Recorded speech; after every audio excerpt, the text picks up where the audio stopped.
Kalau ini motif batik kretek ya. Batik kretek. Ya, ini menggambarkan tembakau sama cengkeh.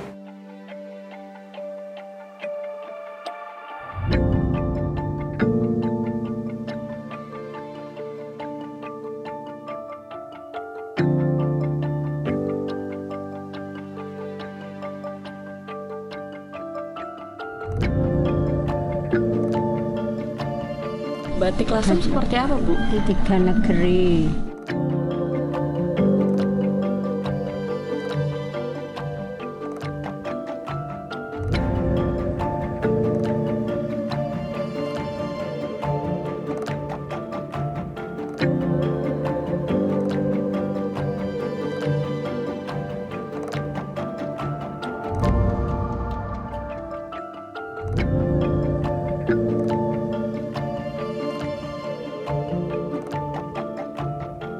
Penyu ini diangkat sebagai motif di sini. Penyu itu salah satu hewan yang harus dilindungi.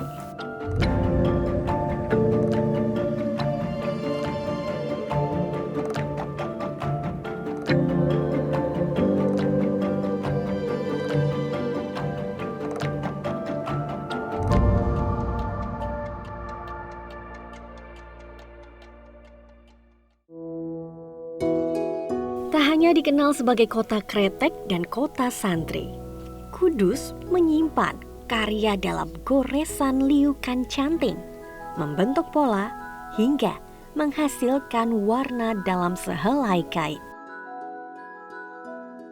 Salah satu pembatik yang memiliki harapan akan batik Kudus ialah Bu Umu.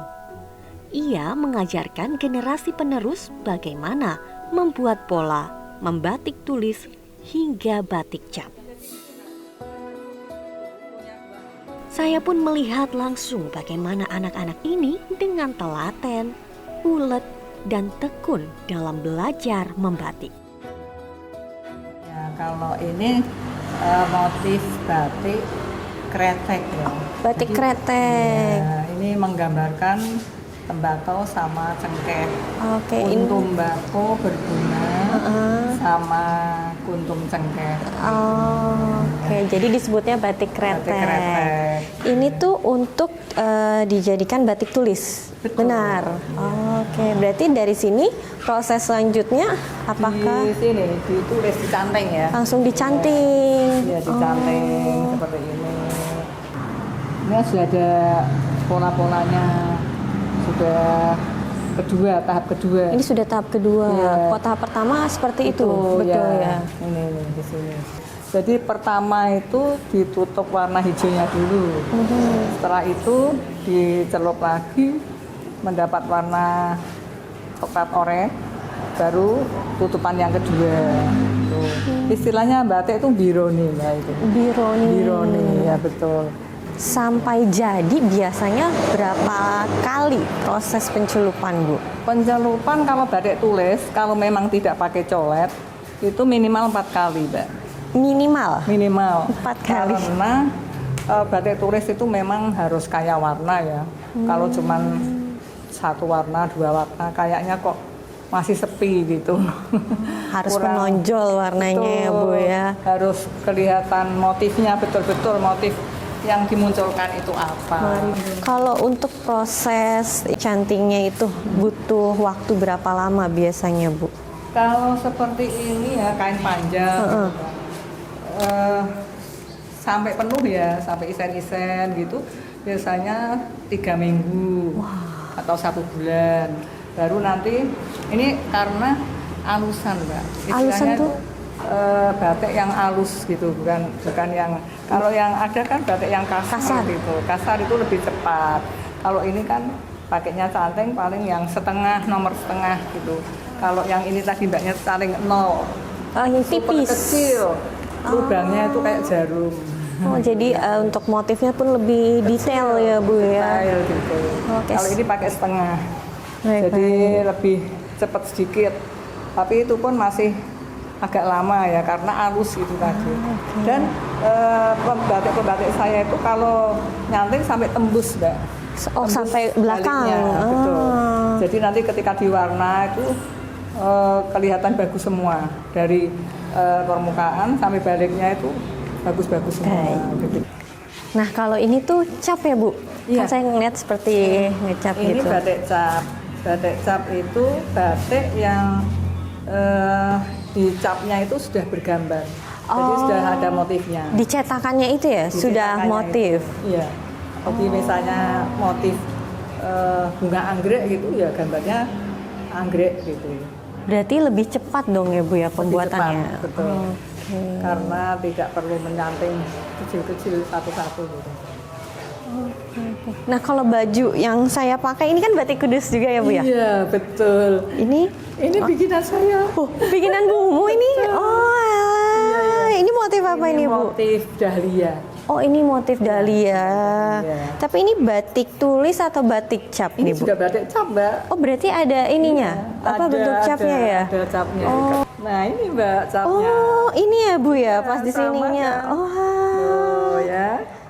berarti kalau misalnya warna ini berapa kali pencelupan warna Ini nih, Bu? tiga. Ini Jadi 3 kali. dapat warna biru, Coklat, hitam. Oh. Ini namanya sogan hitam. Sogan hitam, motifnya bunga Bunga dahlia. Betul. Oh, Cakep ya. cantik, cantik.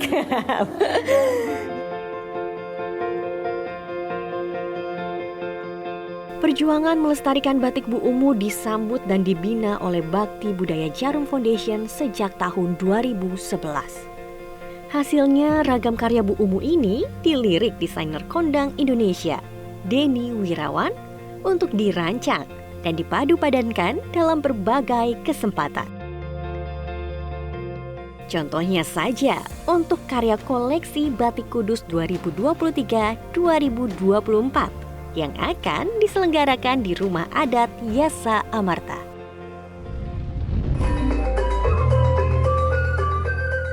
Fashion Show Sandiakala Semara dihadirkan dalam 3 babak. Pertama, ialah Mahajana. Kebaya encim yang dipadankan dengan kain batik Kudus tanpa potongan. Nuansa modern, segar, dan kekinian pun terpancar pada koleksi ini.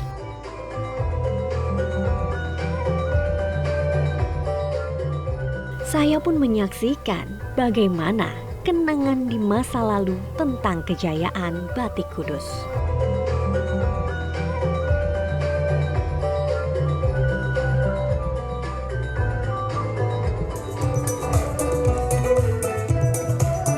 Jadi itulah salah satu karya dari Denny Wirawan. Kali ini tuh warnanya lebih pop up, di mana sebelumnya warna-warna pastel. Semuanya menarik perpaduan dari motif batik Kudus. Nah, yang saya pakai ini pun salah satu karyanya Denny Wirawan juga, tapi beberapa tahun yang lalu terlihat dari motif bunganya. Nah, kali ini saya penasaran seperti apa karya lainnya, jadi saya mau lihat peragaan busana dahulu.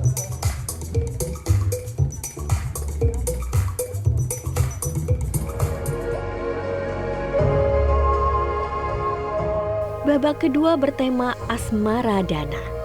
Cheongsam dengan lekukan yang memesona atau crop top dan gaun panjang atau long dress.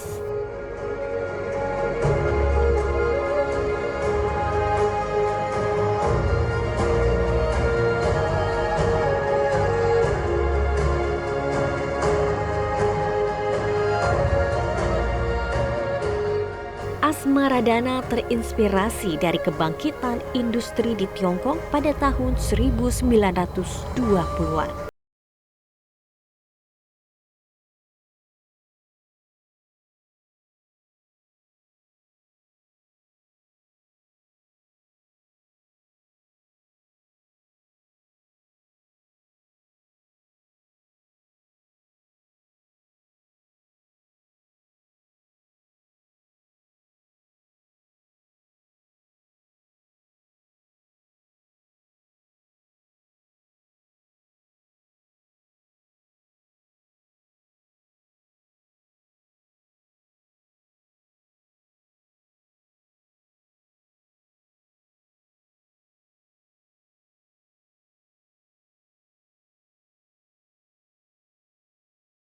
Setiap babak kain batik Kudus bertabur motif flora dan fauna khas Peranakan.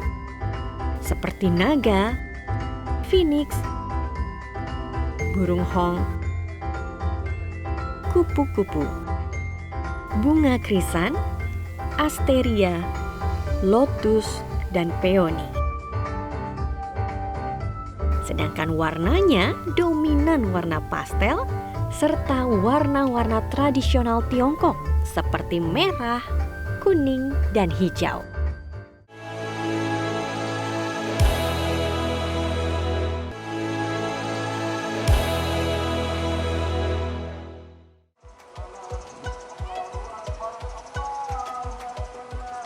Setelah tiba di stasiun Semarang Tawang, saya melanjutkan perjalanan mobil selama kurang lebih 4 jam untuk tiba di Lasem. Lasem dikenal sebagai kota tua yang memiliki nilai heritage tinggi. Lasem memang kota yang sepi, cocok bagi wisatawan yang ingin menghindari hingar-bingar kota-kota besar.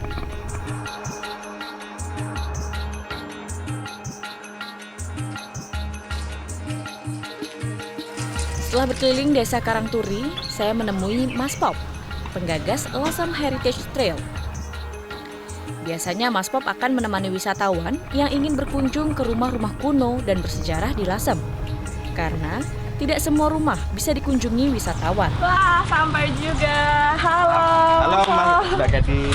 Gadis. Iya. Mas Sob, ini dia yang namanya Museum Nyalasem. Nyalasem. Nah, museum dan guest house Nyalasem. Oh iya. Mas Sob, kenapa sih awalnya ingin memperkenalkan Heritage Trail ini? Jadi ternyata setelah saya mendalami Lasem, itu pusaka-pusaka di Lasem, site-site-nya itu sangat keren-keren. Kualitasnya kualitas dunia. Jadi saya ingin mengenalkan ini ke dunia luar bahwa Lasem sangat penting buat ilmu pengetahuan dan generasi ke depannya. Jadi makin penasaran gak sih? Mau lihat dalamnya, Mbak, museumnya Lasem. Oke, Ke siap, dalam aja Mbak. kita. Siap, Mbak.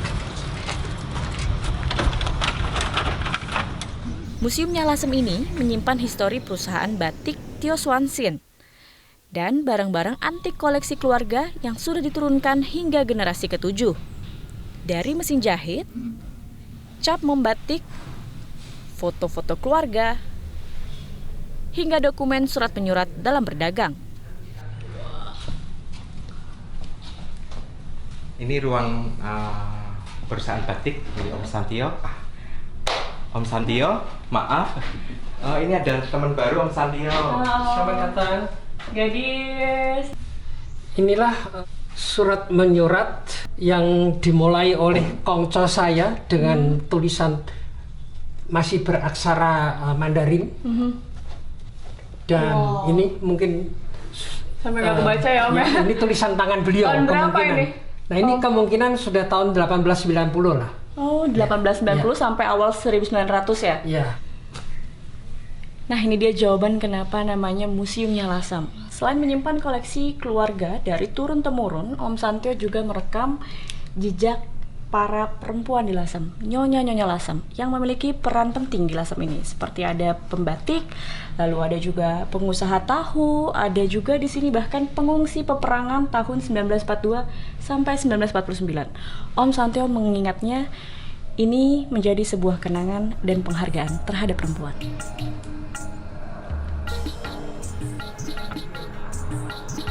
Bangunan kuno dan latar belakang cerita yang tersimpan memang menjadi daya tarik tersendiri bagi penikmat wisata histori. Membawa kita lebih dekat dengan masa lalu yang penuh memori.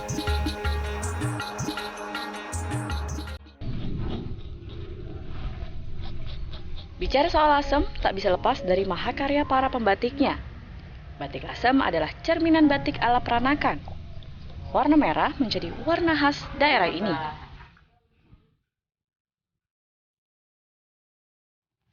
Siapa sangka rumah tua ini adalah rumah para pembatik, batik Nyahkyok, batik legendaris yang ada di kota Lasem. Selama 50 tahun lebih, para pembatik di sini menghasilkan motif batik yang selalu sama.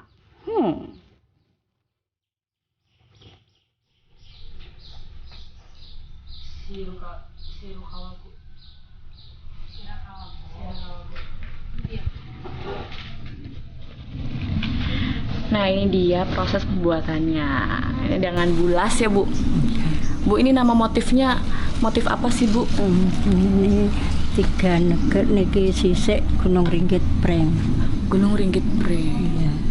Khasnya Lasem tuh batik Lasem seperti apa, Bu? Di tiga negeri. Batik tiga negeri? Iya. Itu gimana? Caranya merah dulu. Sudah merah, biru, terus hijau, coklat. Itu baru selesai. Proses pembuatannya berarti harus gantian gitu? Iya, harus lama. gantian. Kalau tidak gantian nggak bisa. Jadi prosesnya lama. Berapa lama, Bu, kalau biasanya? Biasanya 3 bulan, ya dapat 100, kadang ya lebih. Nggak sama. 3 bulan selembar kain ini baru jadi. Iya. Ya, berbeda dengan rumah batik lainnya, batik Nyahkyok terkenal karena hanya memproduksi satu motif selama lebih dari 50 tahun. Namun sayang, narasi kisah motif batik ini sudah luput dari ingatan para pembatik yang tergolong sepuh. Sementara sebutan batik tiga negeri yang umumnya kita temukan di Lasem diperoleh dari asal-muasal pewarnaan batik yang berasal dari 3 daerah. Warna merah dari kota Lasem, warna coklat dari kota Solo, dan warna biru dari Pekalongan. Eksotisme kisah batik yang amat dibanggakan oleh masyarakatnya. Nah, ini Mbak Astri, wisatawan dari Jakarta yang ternyata sering banget ke Lasem. Kenapa Mbak Astri suka di Lasem keliling-keliling? Terus tahu juga nih batik Nyahkyok, padahal nggak kelihatan kalau ini rumah batik. Sebenarnya soalnya aku sudah berulang-ulang kali ke Lasem. Pertama kali itu tahun 2015 bareng teman-teman dari Jakarta.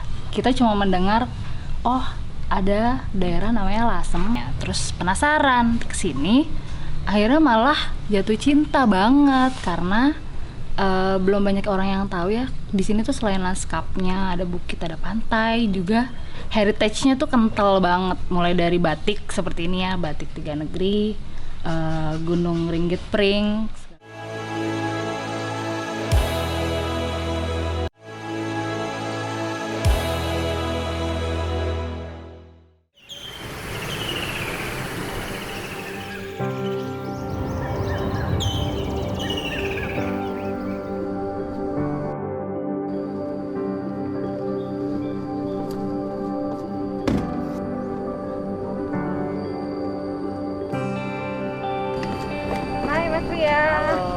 Kan kemarin kita udah bentang alam ya. Sedangkan geopark itu ada hayati sama budaya. Nah, kita coba yang lainnya ya. Jadi hari ini saya akan menunjukkan satu tempat yang luar biasa di selatan Sukabumi. Oke. Nah, Yuk. Iya, oke.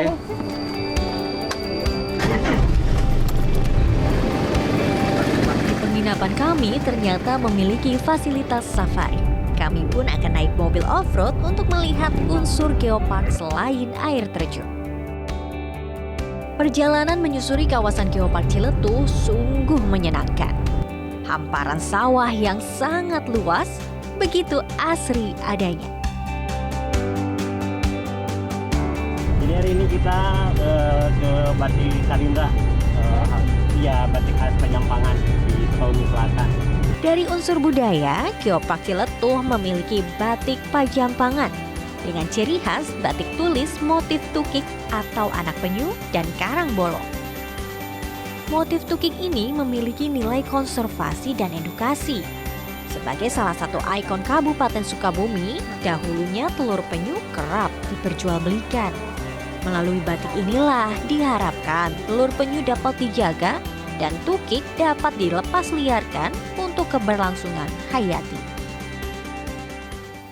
Batik yang ada di wilayah Geopark Ciletuh itu awalnya kan baru satu yang di Purwasedar, sekarang bertambah dengan yang batik Pajampangan yang lokasinya pas ada di Kecamatan Surade. Motif-motif yang dikembangkan di sini hampir semuanya ya mencerminkan potensi-potensi yang ada di Geopark ini. Ya, salah satunya yang dari batik tulis itu untuk motif yang pertama itu motif penyu. diangkat dari penyu yang ada di Pangumbahan, pantai Ujung Genteng. Ya. Salah satu alasan kenapa penyu ini diangkat sebagai motif di sini, karena penyu itu salah satu hewan yang harus dilindungi. Jadi kita harus memberikan pemahaman kepada masyarakat luas bahwa ada salah satu milik kita, kekayaan kita yang patut dibanggakan. Tidak boleh sembarang memperjualbelikan ataupun memperlakukannya secara tidak wajar. Ya. Dan juga kalau mereka ingin memiliki kenangan dari penyu itu, selain berkunjung ke area konservasi, mungkin bisa dengan memilih produk batik ini. Ya, hasil karyanya ada di sini, baik dalam bentuk souvenir ataupun pakaian-pakaian. Gitu.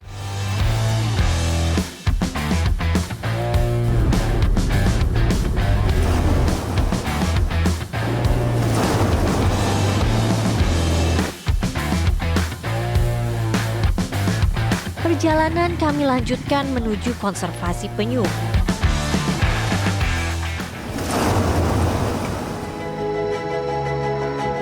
Pantai Pangumbahan ini menjadi lokasi pelepasan tukik yang dilakukan sekitar 5:30 sore. Konservasi tukik ini berfungsi untuk pengayaan keanekaragaman hayati dalam lingkungan laut. Itulah keberagaman geologi, hayati, dan budaya yang terdapat di Ciletuh.